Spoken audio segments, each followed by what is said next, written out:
सो right angle triangles, एक ऐसा triangle जिसमें 90 डिग्री का एक एंगल होता है. So let's take some sides, like ये मैं ले लेती हूँ 10 सेंटीमीटर और जो ये वाली साइड है I am taking it as 2 centimetres. अब मैंने अगर कैलकुलेट करनी है ये साइड, तो उसके लिए मैं फॉर्मूला यूज़ करती हूँ पाइथागोरस थ्योरम वाला. So hypotenuse square is equals to perpendicular square plus base square.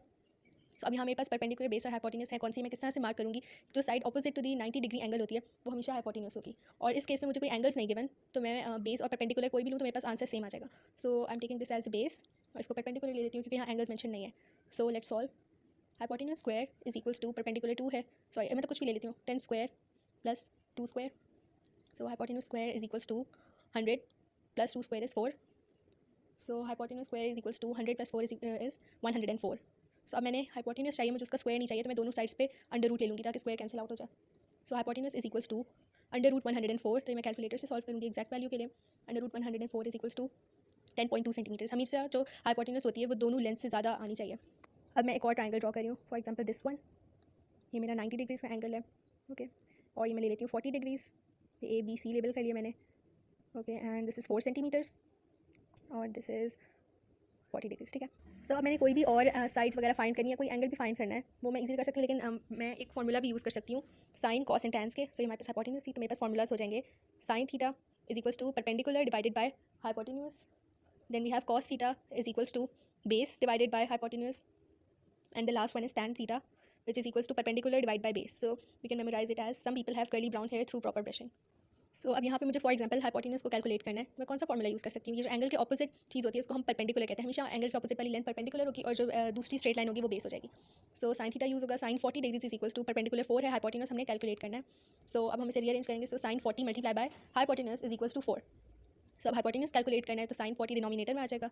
So hypotenuse is equals to 4 divided by sine of 40. तो ये मैं कैलकुलेटर के थ्रू ही सॉल्व कर सकती हूँ एग्जैक्ट वैल्यू के लिए. So hypotenuse is equals to 4 divided by cos आ गया, साइन 40 करना है. Sine 40 is equals to 6.2 centimetres. अब मुझे फॉर एग्जांपल बेस कैलकुलेट करनी है तो उसके लिए मैं दो फार्मूलाज यूज़ कर सकती हूँ. पाइथागोरस थ्योरम डेफिनेटली, क्योंकि मेरे पास दो और लेंस हैं तो मैं ये यूज़ कर सकती हूँ. और एक और मैं टैन थीटा भी यूज़ कर सकती हूँ. तो first of all I am trying with this method. So hypotenuse square is equals to base square plus perpendicular square. So 6.2 square is equals to base ये थी AC square plus perpendicular is 4 square. So 6.2 square के लिए मुझे calculator use करना पड़ेगा. 6.2 square this is equals to 38.4. So 38.4 is equals to AC square plus 4 square है 16. सो अब मैं 16 को साइड जाकर सब्ट्रैक्ट कर लूँगी. 38.4 minus 16 is equals to AC square. So इसको सॉल्व करते हैं पहले. 38.4 minus 16 this will be 22.4. So 22.4 is equals to AC square. अब मैंने सिर्फ AC फाइंड करना है तो दोनों साइड से मैं अंडर रूट कर लूँगी. So under root 22.4 is equals to AC. So under root 22.4 is equals to 4.7 centimetres. So AC is equals to 4.7 centimetres. अब मैं दूसरी तरह से फाइंड आउट करना चाहूँ तो मैं इसमें टैन थीटा यूज़ कर सकती हूँ. और मेरे पास क्योंकि अब हाइपोटेन्यूज भी है तो I can use cos theta, क्योंकि मैंने बेस कैलकुलेट करनी है. लेकिन यहाँ पे मैं टैन थीटा यूज़ कर रही हूँ. So tan theta is equals to perpendicular over base. And मुझे परपेंडिकुलर ऑलरेडी गिवन है और थीटा भी है 40 degrees. So tan theta is equals to perpendicular over base. So tan 40 is equals to 4 divided by base है AC. So tan 40 degrees multiply by AC is equals to 4. Right. अब मैंने AC को subject बनाना है तो मैं 4 divided by tan 40 कर लूँगी. तो AC is equals to 4 over tan 40 degrees. अब मैं इसकी वैल्यू फाइंड आउट कर लेती हूँ using a calculator. So 4 divided by tan 40 degrees is equals to 4.7 centimetres. तो एक ही बात है, आंसर सेम आएगा अगर हम दोनों मेथड्स को यूज़ कर लेते हैं. Okay now I have this triangle, right angle triangle, और ये मेरे पास स्क्वायर बॉक्स इंडिकेट करे 90 डिग्रीज के एंगल को.